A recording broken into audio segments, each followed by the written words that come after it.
مدرسے کے ذمہ داران بعض وقت جانتے ہیں، چاہتے ہیں کہ وہ کچھ چیزوں کو ایڈ کریں، لیکن مجبوریوں کی وجہ سے نہیں کر پاتے وہ ان کی سمجھ میں نہیں آتا کہ کس مضمون کو کم کریں اور کس مضمون کو بڑھائیں۔ پھر ہمارے مدارس کے سامنے ایک بہت بڑا چیلنج یہ بھی آتا ہے، مدارس چاہتے ہیں کہ اپنے بچوں کو انگریزی پڑھائیں، لیکن وہ یہ چاہتے ہیں کہ انگریزی زبان پڑھائیں، انگریزیت نہ پڑھائیں، اور دونوں میں بہت فرق ہے۔ اور اکثر انگریزی پڑھانے والے انگریزی کم پڑھاتے ہیں، انگریزیت زیادہ پڑھاتے ہیں، اور اس کی وجہ سے مدرسوں کو بہت ڈر لگتا ہے، بہت ڈر لگتا ہے کہ بھائی آپ انگریزی پڑھاؤ، انگریزیت نہ پڑھاؤ۔ لوگ عجیب بات ہے، صحابہ کرام کی دلیلیں دیتے ہیں، صحابہ نے عبرانی زبان سیکھی تھی، اللہ کے رسول نے صحابہ کو عبرانی زبان سیکھنے کا حکم دیا، ہم کو سب زبانیں سیکھنی چاہیے۔ قبلہ و کعبہ صحابہ نے عبرانی سیکھی تھی تو عبرانی میں بولنا اپنے لیے عزت کے سبب سمجھتے تھے، کیا اپنی عربی زبان تو حقیر سمجھنے لگے تھے؟ اور ہم ہندوستانی کا کیا حال ہے؟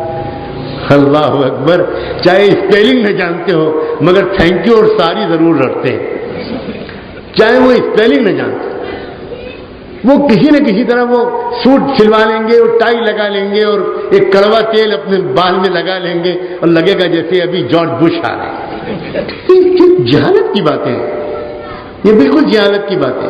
قومیں پڑھے لکھے ہونے کی وجہ سے اپنے لباس کو نہیں بدلا کرتے، اپنی تہذیب کو نہیں بدلا کرتے، اپنی ویلیوز کو نہیں بدلا کرتے۔ یہ جو اندر کی شکست خوردگی ہے نا، یہ شکست خوردگی رکاوٹ بنی ہوئی ہے مدارس میں ان مضامین کے داخلے۔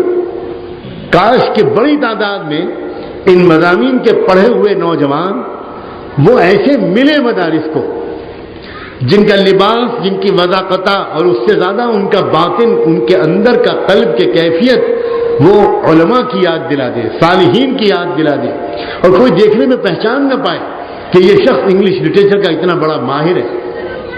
آپ نے ابھی بچوں کی زبان سے سنا مولانا محمد علی جوہر کا نام، حالانکہ بچوں نے جو ان کے اخبار کا نام لیا اس میں غلطی ہو گئی، وہی گڑبڑی ہے، وہی مصیبت ہے کہ ہم مولوی جب انگریزی بولنا شروع کرتے ہیں تو اس کی ٹانگ توڑ دیتے ہیں، وہ بھی ایک مصیبت ہے، اور انگریزی والا آدمی جب قرآن پڑھنا شروع کرتا ہے تو اس کی ٹانگ توڑ دیتا ہے۔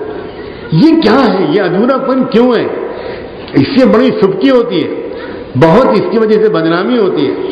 اس لیے ہمیں اعتراف کرنا چاہیے اس بات کا کہ ہمارے مدارس نے تمام حکومتیں ان کے مخالف، غریب لوگوں کے چندوں سے، عوام کے تعاون سے اتنا بڑا کام ہوا ہے کہ تمام حکومتوں کی مخالفت کے باوجود اسلام کی حفاظت کرنے میں اور ایک مخصوص درجہ حرارت کے اندر شجر اسلام کی آبیاری میں جو کامیابی حاصل کی ہے ان مدرسوں نے، وہ قابل رشک اور قابل قدر ہے۔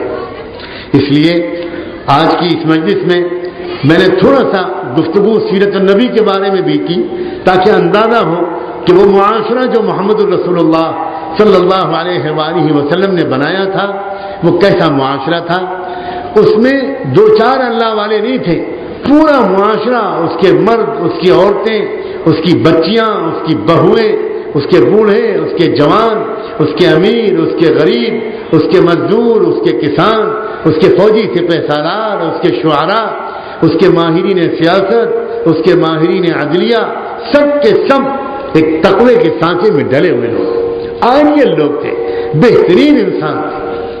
اور اس معاشرے کو دنیا نے دیکھا تو اپنے معاشرے کو چھوڑا اور مدنی معاشرے کو اپنایا۔ لاکھوں کروڑوں لوگ بدل گئے، اور وہ بدلے قطعاً تلوار کے زور پر نہیں تھے، وہ دیکھ کر بدلے، اور اسی وجہ سے اس معاشرے کے ہاتھ میں اللہ تعالیٰ نے انسانیت کی خدمت اور قیادت کی ذمہ داری رکھی۔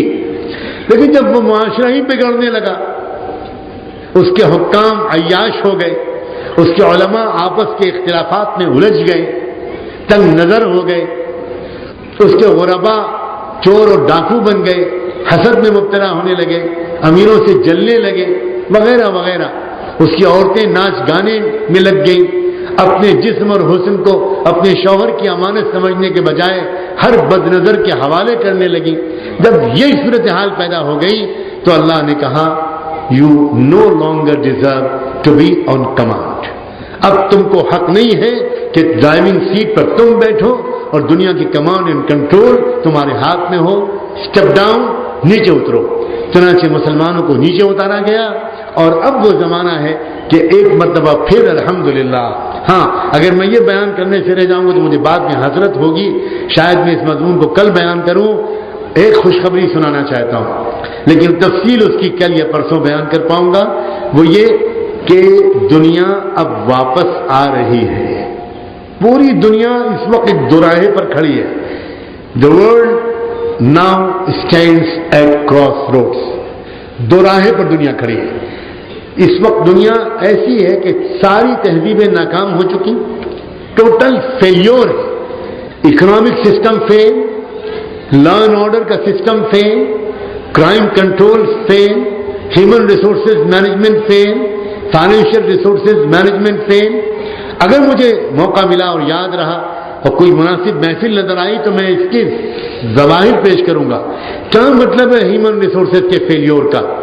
ہیومن ریسورسز کیوں اتنا فیلیور ہو رہا ہے؟ انسانی وسائل اتنے ضائع کیوں ہو رہے ہیں؟ مالی وسائل اتنے ضائع کیوں ہو رہے ہیں؟ جوانیاں اتنی بے داغ کیوں ہو رہی ہیں؟ لڑکیوں کی عزتیں بے دردی کے ساتھ کیوں لوٹی جا رہی ہیں؟ اکنامک سسٹم کیوں فیل ہو رہا ہے؟ امریکہ کے 99% لوگ غیر مطمئن کیوں ہیں؟ اسرائیل میں 1 لاکھ انسانوں کا تاریخ ساز جلوس کیوں نکلا؟ اسپین میں پچھلے 1.5 سال سے لوگ پروٹیسٹ کیوں کر رہے ہیں؟ پورے یورپ میں ایک تبدیلی کی لہر ہے. دیر اس لیے لگ رہی ہے کہ کوئی مسلمان امت ابھی تیار نہیں ہے کہ وہ ٹیک اوور کرے اور یہ کہے اب اترو، اللہ اب ہم کو دیجیے دنیا کی باغ ڈور. جتنی دیر اس میں لگ رہی ہے اتنی ہی دنیا کی پریشانی میں دیر لگ رہی ہے. ہم دنیا کی پریشانی کے مجرم ہیں. مجھے تو یقین ہے سورہ کہف کی بات آیات کی روشنی میں کہ یہی مدارس انشاءاللہ اگلے دور کا کردار بھی ادا کریں گے. حفاظت دین بھی انہوں نے کی ہے، اس میں آپ کا تعاون شامل رہا. اشاعت دین بھی یہ کریں گے، اس میں بھی آپ کا تعاون شامل ہوگا، شرکت شامل ہوگی. اور آخر میں اقامت دین بھی یہ کریں گے، اس میں بھی آپ شریک ہوں گے. وآخر دعوانا ان الحمدللہ رب العالمین.